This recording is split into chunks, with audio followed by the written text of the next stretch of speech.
পয়গম্বর উম্মতদের জেলখানা থেকে বের করে দেওয়া হলো।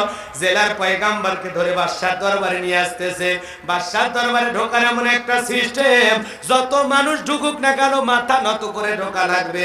কিন্তু বলেন তো বাজান, আল্লাহর পয়গম্বর নবী মানুষ কোনদিন কি কোনো জালেমের কাছে মাথা নত করতে পারে? জোরে বলেন পারে? দেহটাকে আটো সাটো করে সুন্দর করে ভিতরে প্রবেশ করলেন।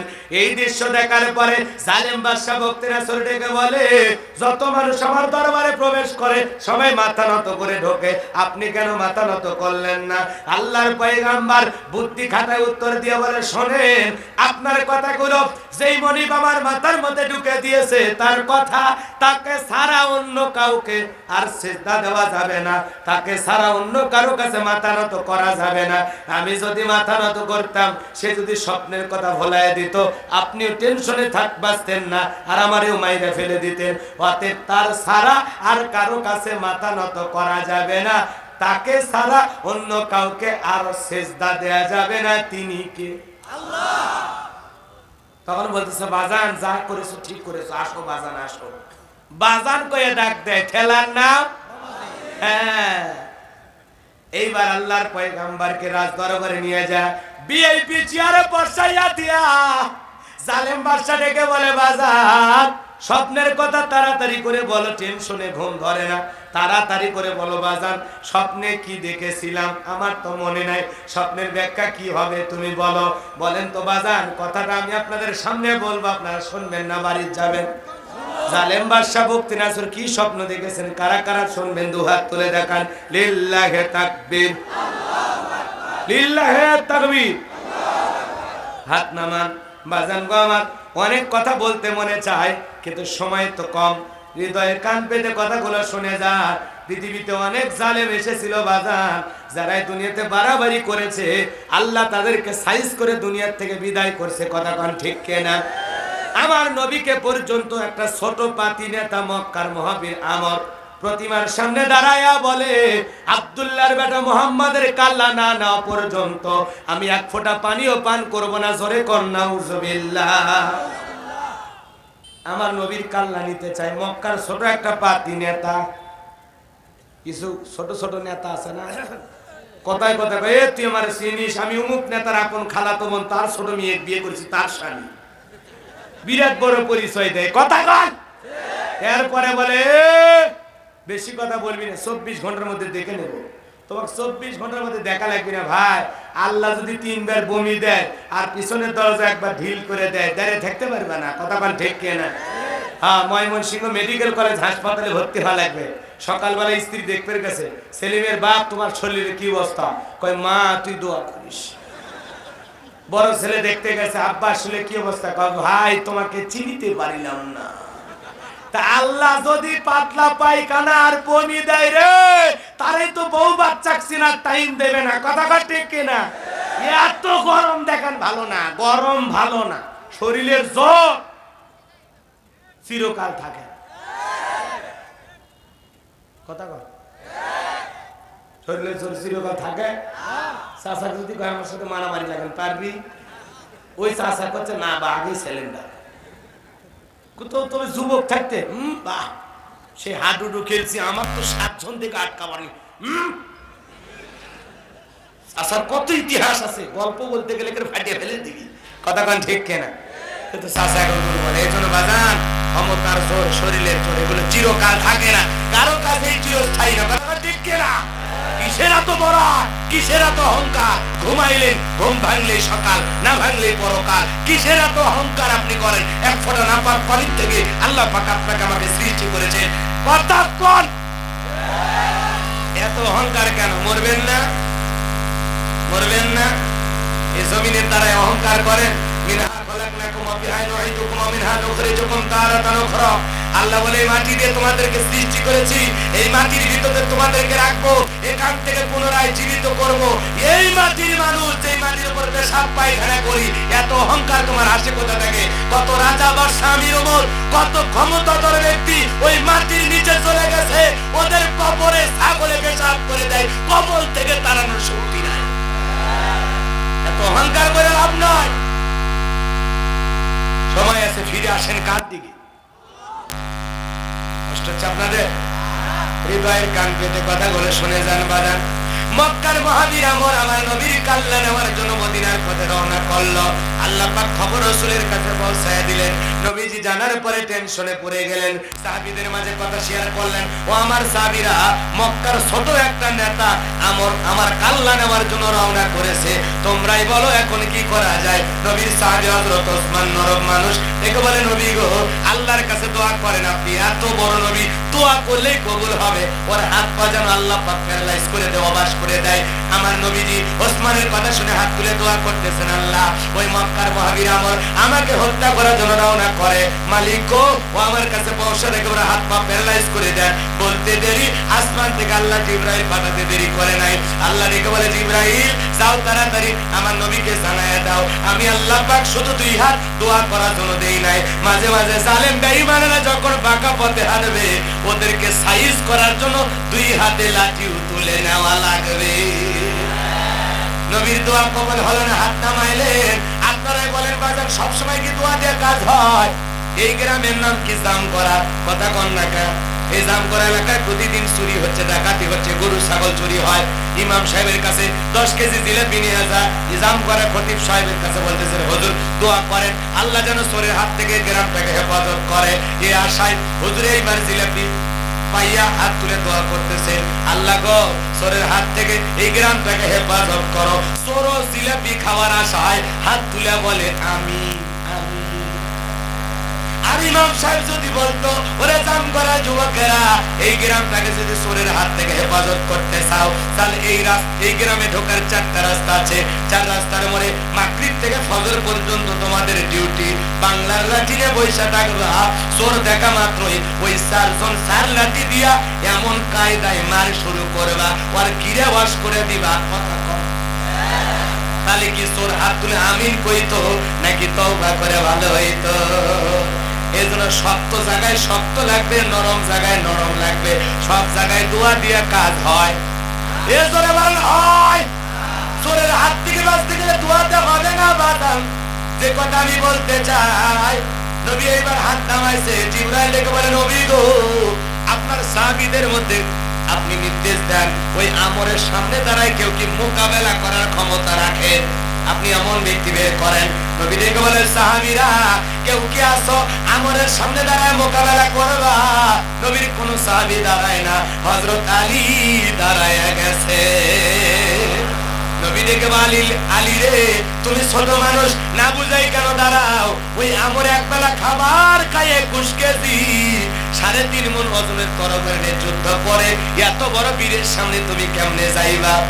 হযরত আলী ডেকে বলেন, নবী গো, আপনি শুধু আমাকে দোয়া করবেন। নবী বলে, আলী বৈশা যাও। এইবার নবীজি দ্বিতীয়বার বললেন, কে আসো আমরের মোকাবেলা করবা? আবার হযরত আলী দাঁড়াইছে। আবার নবীজি বললেন, আলী বসো। নবীজি দ্বিতীয়বার যখন বললেন, আবার হযরত আলী দাঁড়াইছে। বিশ্ব নবী 2টা হাত বাড়ায় বলে, আলী রে, আয় আয় আমার বুকে আয়। নবীজি হযরত আলীকে বুকে নিয়ে বলে, আলী, এত বড় বীরের সামনে যাইতে চাস, তোর জানি কি মায়া দয়া নাই? হযরত আলী ডেকে বলে, নবী গো, আমার ভিতরে ঈমান বলতেছে ওই আমর আপনার কাছে পৌঁছার আগে আমি ওরে জমিন থেকে বিদায় করে দেব।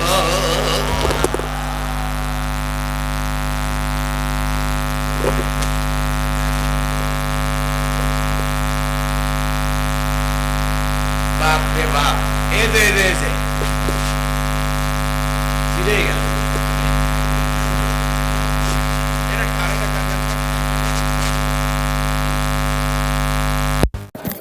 এগুলো ভেজে গেছে। কষ্ট হচ্ছে বাজার, বিরক্ত হয়েছে, হৃদয়ের কান পেতে কথাগুলো শুনে যা। আমার নবী ডেকে বলে, আলী রে, খালি হাতে দোয়া করে তো লাভ নাই। ওসমান, তোমার বাড়িতে তরবারি আছে? লম্বা কথা লম্বা করবো না। ওসমান ডেকে বলে, নবী গো, তরবারি আছে। বিশ্ব নবী বলে, তরবারি নিয়ে আসো। হযরত ওসমান তরবারি আইনা দিলেন। নবী আলীর হাতে দিয়ে দোয়া করলেন, যাও আলী, এইবার যাও। হযরত আলী দৌড়াইতেছে। নবী ডেকে বলে, আলী রে, এত জোরে কোন দৌড়াও? আলী ডেকে বলে, নবী গো, অনেক আগে রওনা করেছে, আমি চাই আপনার চেহারা দেখার আগে জমিন থেকে বিদায় করে দেব। বলেন আল্লাহু আকবার। ইমানের একটা আলাদা স্পিড থাকার দরকার আছে না নাই? জোরে বলেন দরকার আছে না নাই? যে ইমান প্রয়োজনে জ্বলে ওঠে না, যে ইমান সত্য ন্যায়ের কথা বলে না, যে ইমান অন্তরে নাই, যে ইমান অন্তরে নাই, মুখে ফোটায় কথার কলি, কিভাবে তারে বলো ইমান বলি, কিভাবে তারে বলো ইমান বলি। মারহাবা। এবার আমার হযরত আলী দৌড়াইতে দৌড়াইতে দৌড়াইতে আমরের সামনাসামনি হয়ে গেছে। আমার হযরত আলীকে দেখে বলে, আলী রে তুমি ছোট মানুষ কেমন আমার সামনে? হযরত আলী দেখে বলে, আমর রে ছোট না বড় পরে বুঝাইতেছি। আল্লাহু আকবার। ছোট না পরে পরে বুঝাইতেছে, এই কথা বলে তরবারি দিয়ে দাগ টানতেছে। দাগ টানা একটানা বোঝেন, আর একটা দোয়া পড়তেছেন। এই দোয়া যদি আপনারা পড়েন, আল্লাহ পাক অনেক বড় বড় বিপদ থেকে আপনার পরিবারগুলোকে হেফাজত করবে। জোরে করাবেন, আরো জোরে করাবেন। এবার হযরত আলী দোয়া পড়তেছেন, দোয়া করতেছেন, দোয়া করে এরকম দাগ টানতেছে। দাগ এরকম দাগ টানা শেষ হওয়া মাত্র বলতেছে, এই কাফেরের বেটা, তোর যদি সাহস থাকে খালি দাগটা পার হয়ে দেখা, এ আয় আয়, খেলা হবে। আল্লাহু আকবার বল। বলতে দেরি, কাপড়ের 19-20 শুরু হতে দেরি নেই। হযরত আলী মানে কথায় আছে, ছোট মরিচের ঝাল বেশি, ছোট মরিচের ঝাল বেশি। একটা বাড়িতে চোর ঢুকতেছে, বাড়িওয়ালা ল্যাংরা, চোর হলে জুয়ান তাজা, খালি ভিতর থেকে একটা আওয়াজ যদি দেয়, চোর থাকবি না, ভাগে দৌড় মারবি। হযরত আলী যে কায়দা আওয়াজ দিয়েছে, এই কাফেরের বেটা, খালি দাগটা পার হয়ে দেখা, আয় এ আয়। আল্লাহু আকবার কোন বলবো না, শেষ করে দেবো। কারা কারা শুনবেন দু হাত তুলে দেখা। লিল্লাহে তাকবীর। এক নম্বরে হাত নামাতে বলছে আপনাদেরকে, কষ্ট পাচ্ছেন আপনারা না? সুলাইমান নবীর কথা মনে আছে না নাই? দানিয়েল আলাইহিস সালাম জালেম বাদশার স্বপ্নের কথা বলবে, মনে আছে না নাই? আর হযরত আলী আর আমার বাজা বাজা ভাব, ঘটনাটা শেষ করুন। এরপরে যার একটা আয়াত আছে, সেই আয়াতটার একটু কথা আপনাদের সামনে বলার দরকার আছে না নাই? জোরে বলেন আছে না নাই? এই বাজান গো আমার হৃদয়ের কান পেতে কথাগুলো শুনবেন। আল্লাহ রাব্বুল আলামিন কত সুন্দর কথা পড়াতে বললেন। এইবার দিলটা একটু নরম করবেন। কি করবেন? দিলটা নরম করবেন। আল্লাহ রাব্বুল আলামিন বলেন, আল্লাযী খালাকাল মাউতা ওয়াল হায়াতা লিয়াবলুয়াকুম আইয়ুকুম আহসানু আমালা ওয়া হুয়াল আজিজুল গফুর। আল্লাহ রাব্বুল আলামিন বলেন, যিনি সৃষ্টি করেছেন মৃত্যু আর জীবন। আল্লাহ সর্বপ্রথম মৃত্যুর কথা কেন বললো? বাজার দুনিয়াতে আসার একটা সিরিয়াল আছে, যাবার কিন্তু কোনো সিরিয়াল নাই। দাদা আসছে, দাদার পরে বাবা আসছে, বাবার পরে আমি আসছি। কিন্তু যাওয়ার বেলায় যখন হয়ে যায়, দাদার আগে নাতি চলে যায়, বাবার আগে ছেলে যায়। এজন্য আল্লাহ পাক বলেন, আল্লাযী খালাকাল মাউতা ওয়াল হায়াতা, যিনি সৃষ্টি করেছেন মৃত্যু আর জীবন। এই দুইয়ের মাঝামাঝি আল্লাহ পাক বলেন, যারা এই দুইয়ের মাঝামাঝি লিয়াবলুয়াকুম আইয়ুকুম আহসানু আমালা, যে সময়টা আমি আল্লাহ তাআলা দিয়েছি, এই সময়টাতে আমি আল্লাহ পরীক্ষা করে দেখব আমলের দিক দিয়ে কে কত বেশি সুন্দর আমল করতে পারে, কে কত বেশি উত্তম আমল করে আমি আল্লাহর দিকে ফিরে আসতে পারে। এজন্য বাজান গো আমার, আল্লাহ পাক জীবন মৃত্যুর মাঝামাঝি যে সময়টা দিয়েছেন, এই সময়টাতে আল্লাহর ইবাদত করা দরকার আছে না নাই? জোরে বলেন আছে না নাই? আল্লাহ পরীক্ষা করে দেখতেছেন বাজার, এত সুন্দর জীবন পাই আমরা কি করতেছি? রং তামাশায় হেলাই খেলা কাটায় দিতেছি। বাজার গো আমার, তার মানে জন্মিলে মৃত্যু হবে। আল্লাহ মৃত্যুর কথা বললেন। এই পৃথিবীতে এমন কোন ধর্ম নাই যে ধর্মের মানুষ মৃত্যুর কথাটা বিশ্বাস করে না। সকল ধর্মের মানুষ এই কথা বিশ্বাস করে, জন্মিলে মৃত্যু একদিন হবে। এই জন্য বাজান গো আমার, আপনি আমি যেদিন মারা যাব, মসজিদের মাইক এলান জারি হবে, এই গ্রামের অমুক ব্যক্তি বেঁচে নাই, ইন্না লিল্লাহি ওয়া ইন্না ইলাইহি রাজিউন। আপনি আমি যখন মারা যাব বাজান, মৃত্যু একদিন হবেই। কুল্লু নাফসিন যায়িকাতুল মাউত, প্রত্যেক প্রাণীকে মৃত্যুর স্বাদ গ্রহণ করা লাগবে। আজ হোক কাল হোক আপনার আমার মৃত্যু হবে। এ বাজান গো আমার, মৃত্যুর স্বাদ বলতে দুইটা জিনিস বুঝায়। মনে রাখবেন, দুনিয়াতে মিষ্টি খাইলে মিঠা লাগে না তিতা লাগে? আরো জোরে কোন মিষ্টি না তিতা? আবার নিম পাতা খাইলে তিতা না মিঠা? যেহেতু এই বাজান গো আমার মৃত্যুটা হলো এই রকমের। যারা ইমানদার নেককার ওদের মৃত্যু হবে মায়ের কোলে, সন্তান যেরকম দুধ পান করতে করতে ঘুমের মধ্যে চলে যায়, ইমানদারের মৃত্যু তেমনি ভাবে হবে। জোরে বলেন আল্লাহু আকবার। আর যারা বেঈমান না ফরমান তাদের মৃত্যুর যন্ত্রণা বড় কঠিন। এজন্য বাজান গো আমার মৃত্যু আসবে, মৃত্যু আপনাকে আমাকে ধরবে। আল্লাহ রাব্বুল আলামিন বলেন আইনামা তাকুনু ইদরিকুমুল মাউত ওয়ালাউ কুনতুম ফি বুরুজিন মুশাইয়াদা।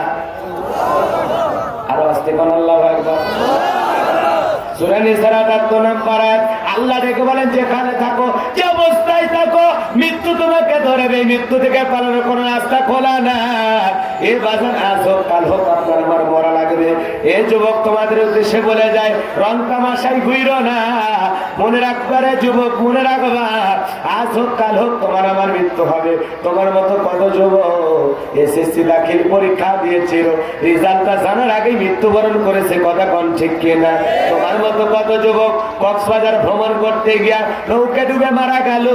তোমার মতো কত মানুষ লঞ্চ পার হতে গিয়ে লঞ্চে আগুন লাগা মারা যায়।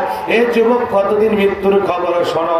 প্রতিদিন কোথাও না কোথাও মানুষ মারা যায়। মহামারীতে কত মানুষ মারা যায়। এরপরে কি তোমার আমার হুঁশ ফিরবে না? এরপরে কি যায় নামাজে দাঁড়াবে না? এরপরে কি মসজিদে ঢুকে মালিককে সিজদা দিবা না? যুবক রে, আজ হোক কাল হোক তোমার আমার মৃত্যু হবে। মৃত্যু বড় কঠিন, মৃত্যু বড় ভয়ঙ্কর। ওই অন্ধকার কবরে একা একা কেমনে থাকবো? ওই কবরে যাওয়ার আগে আমাদের আমল করা দরকার আছে না নাই? এই যুবক, তুমি যদি 7 দিনের কক্সবাজার সফরে যাও, তুমি একটা ব্যাগ সাজাও। ওই ব্যাগের ভিতর তোমার প্রয়োজন লুঙ্গি, গামছা, প্যান্ট, শার্ট, গেঞ্জি, যা যা লাগে, মোবাইল চার্জার, বান্ধবীর ডায়েরি, মোবাইল নাম্বার, সব কিছু নিয়ে তুমি যাইতেছো। টাকা পয়সা, খাদ্য, পানি যা লাগে সব নিয়ে যাইতেছো। সফর মাত্র কয়দিন? 7 দিনের সফরের জন্য এত কিছু নিলারে যুবক। যেই পরকালের সফরে তুমি আমি যাইতেছি, অন্ধকার কবরে যাইতেছি, একটা বার তোমার আমল নামার ব্যাগের ভিতরে তালাশ করো কিনা।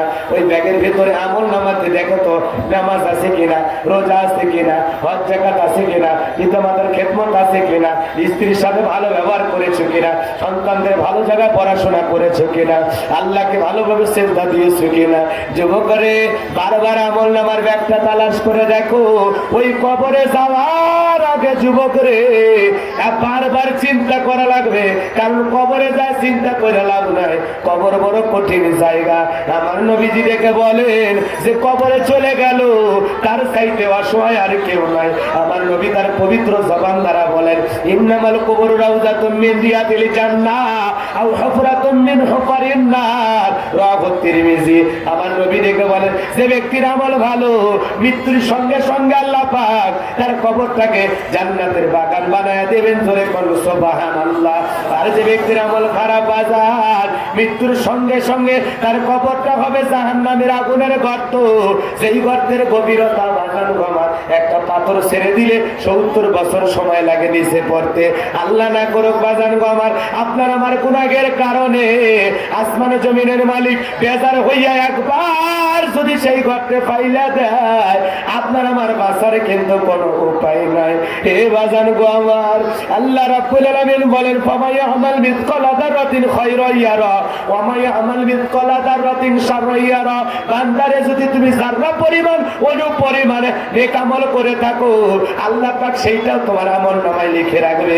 আবার তুমি যারা পরিমাণ অনু পরিমাণে যদি গুনাহ করে থাকো, বদ আমল করে থাকো, আল্লাহ ওইটাও তোমার আমলনামায় হাজির করবে। কেউ যদি গুনাহ নিয়ে একবার কবরে যায়, এবার গো আমার, ওই কবরে ডানের মাটি বামে চলে যাবে, বামের মাটি ডানে চলে যাবে। এমন জোরে সাপ দেবে গো, এমন জোরে সাপ দেবে, আমার আপনার দেহটা চূর্ণ বিচূর্ণ হয়ে যাবে। ওই অন্ধকার কবর বড় কঠিন জায়গা। নবীর সাহাবীরা কবর দেখে কান্না করতে, কবর দেখে চোখের পানি ছেড়ে দিয়ে কান্না করতে। ওসমানের মতো সাহাবী কবর দেখে এত কান্না করতেন বাজান, কাঁদতে কাঁদতে অজ্ঞান হয়ে পর্যন্ত যাইতেন। মাথায় পানি দিয়ে হুঁশ ফিরে বলে, ওসমান কবর দেখে এত কান্না করো কেন? হযরত ওসমান ডেকে বলে, কবর হলো প্রত্যেকটা মানুষের প্রথম ঘাঁটি, প্রথম মঞ্জিল। ওই কবরে যদি একবার কেউ ছাড়া পাইয়া যায়, 3টা প্রশ্নের সঠিক উত্তর দিতে পারে, তার মিজান ফুলসিরাতে টেনশন নাই। আর কবরে যদি একবার কেউ ধরা খাইয়া যায়, তার বাঁচার কিন্তু কোনো উপায় নাই। এই জন্য আলেম ওলামা ওয়াজ করে বলে, বাবারে কবরের আযাবের কথা স্মরণ কর, জাহান্নামের আগুনের কথা স্মরণ কর, আল্লাহর কাছে হিসাব দেওয়ার কথা মনে কর। এ যুবক, তোমাকে নামাজের কথা বললে বলো, হুজুর তেমন তো বয়স হয় না, বিয়েটা কইরা নেই। বিয়ে করার পরে বললে নামাজে চল। যুবক বলে, এই মাত্র বিয়ে করলাম, হাতের মেহেদি শুকাই নাই। ও হুজুর আরেকটু দিন যাক। এরপরে যখন বলা হয় যুবক নামাজ পড়, বলে তুই একটা বাচ্চা কাচ্চা হোক। এরপরে যখন সন্তান হয়, বলে হুজুর নামাজ পড়ো বাবা। কয় না না হুজুর, কেবল সন্তান হয়েছে, একটু বড় মানুষ বানায়। এত লম্বা প্রসেসিং তুমি করতেছো, এত লেন্দি প্রসেসিং তুমি করতেছো, এত গভীর চিন্তা ভাবনা করতেছো রে মুসলমান, একটাবার চিন্তা করতেছো না। বিয়ে করেছে সিরাজগঞ্জের যুবক, রেল লাইন পার হয়ে যাইতেছে, ট্রেনে আইসা ধাক্কা মারছে, বিয়ে করছে, কবুল করছে, বউরে নিয়ে মিটি মিটি চোখে তাকাইছে, বাসর করার টাইম আল্লাহ দেয় না। তুমি কি মনে করেছো? এই তো ঝিনাইদহের যুবক কয়েক মাস আগের কথা, কালকে তার বিয়ে, আজকে বছর সাজানোর আশায় নিজেই ফুল কিনতে গিয়েছে। ফুল কিনে রাস্তা পার হইতেছে, ট্রাক এসে ধাক্কা মারছে, জায়গাতে শেষ। এই যুবক, তুমি এত লম্বা প্রসেসিং করতেছো, এত দীর্ঘ টাইম চিন্তা করতেছো, এত সময় কি আল্লাহ তোমারে দেবে? কথা কোন? মৃত্যু কেমন? এই কাজে সালাম ফিরেছ, এই কাজে ফিরাইতে পারবে কিনা গ্যারান্টি নাই। একান্তে গোটে বাড়িতে যাইবা, গ্যারান্টি নাই। এ যুবক, আজকের ঘুম তোমার জীবনের শেষ ঘুম হতে পারে, আজকের ওয়াজ তোমার জীবনের শেষ ওয়াজ হতে পারে, আজকের মাহফিল তোমার আমার শেষ মাহফিল হতে পারে। এই জন্য বাজারগো আমার মৃত্যুর কথা বারবার স্মরণ করে মালিকের কাছে আজ থেকে গোলামি করা লাগবে, আজ থেকে 5 ওয়াক্ত সালাত পড়া লাগবে, কালকে পরশু পড়বো। আজকে আমি অবাক হয়ে যাই যুবকদেরকে যখন বলি, এ যুবক সেলফি তুলতে আসছো, আমি আমার ভক্ত নাকি, তুমি মহাব্বত করো, নামাজ পড়ো। কয় না হুজুর পড়ি নাই। কেন? সেলফি পরে চলো নামাজ পড়ি। কয় হুজুর আমার শরীর ঠিক নাই। এই স্লোগান নারীদের, পুরুষের মানায় না। কথা বল, পুরুষের শরীর সব সময় পবিত্র, পুরুষ আবার অপবিত্র হলো কখন? আর তুমি যুবক বিয়েই করো নাই, কথা কর না কেন? রাগ করেছেন মনে হয়। এবার জানবো আমার, এই জন্য পুরুষেরা সবসময় পবিত্র অবস্থায় থাকা লাগবে। আমরা নাপাকি হয়েছে এই কথা বলে ছাড় দিতে পারবো না। ওই ছাড় আল্লাহ মা বোনদেরকে দিয়েছে মাসে 7 দিন, কথা কর। কিন্তু তোমার আমার তো ওগুলো হয় না, এলাকার যুবকদের হয়। তাহলে তুমি কোন লজ্জায় বলো হুজুর আমার শরীর ঠিক নাই, কাপড় ঠিক নাই? তার মানে তুমি কুকুরের মতো দাঁড়ায় পেশাব করার জন্য।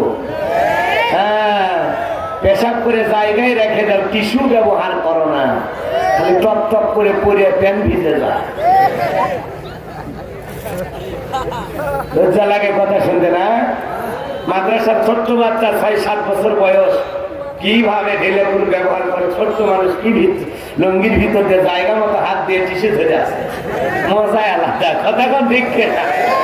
আর তোমরা তোদের লজ্জা সরব না?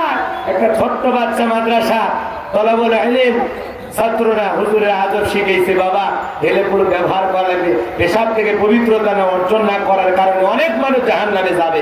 হুজুর ওয়াজ করেছে, বুঝাইছে, ছেলে আমল করা শুরু করছে। আর তুমি যুবক এত আলেম ওলামা ওয়াজ করে, বাবা পেশাব থেকে পবিত্র না হওয়ার কারণে অনেক মানুষ কই যাবে জাহান্নামে চলে যাবে, জাহান্নামে, খালি পবিত্রতা অর্জন না করার কারণে। দ্বিতীয় বক্তা ওয়াজ করছে, ভাই ঢেলে ফুল ব্যবহার করবেন।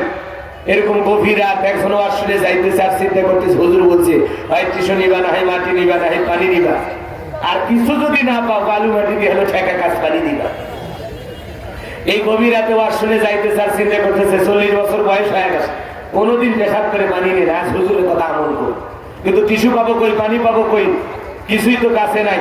তখন বলছে, হুজুর রাস্তার বালু চড়ায়া যখন বাজার মাথায় দিয়েছে কিছু ছিল লাল কিপটার ইঞ্জেকশন দেওয়া শুরু করছে, তখন বলতেছে এই জন্য তো আমি হুজুরের দিকের বাড়ি যাই।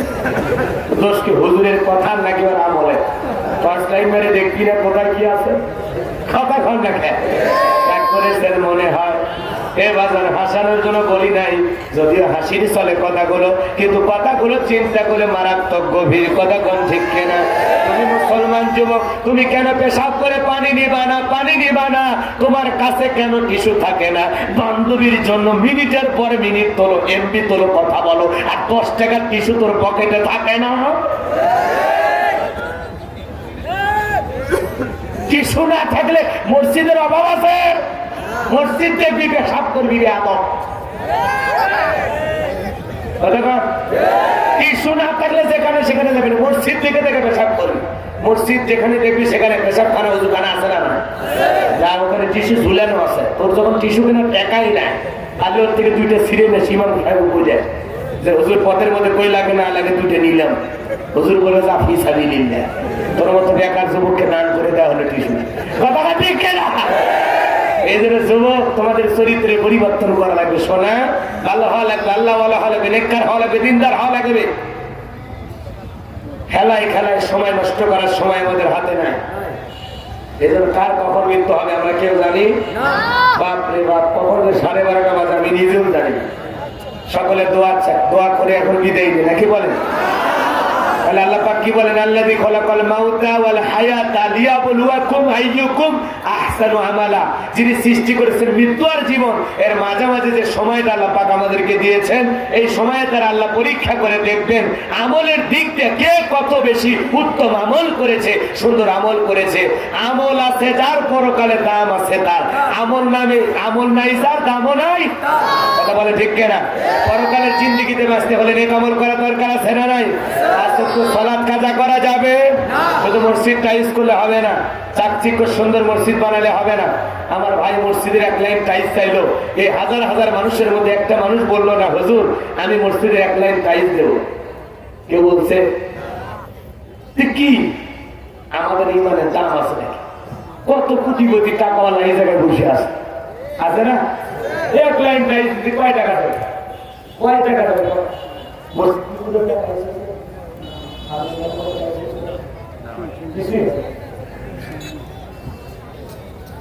এখানে এরকম আল্লাহওয়ালা কেউ নাই যে মসজিদের 2 সাইডে 2টা মিনার, যে 2টা মিনারের ব্যবস্থা আমি করেছি, সামনে কালেমা দেয় আমি দেব, মক্কা মদিনার ছবি আলা টাইস আমি দেব, এরকম দানবীর নাই? বলতে পারেন না? আপনি মরার পরেও ওই মসজিদে থেকে আপনার নামে দোয়া করা হবে। কথা বলে ঠিক কিনা?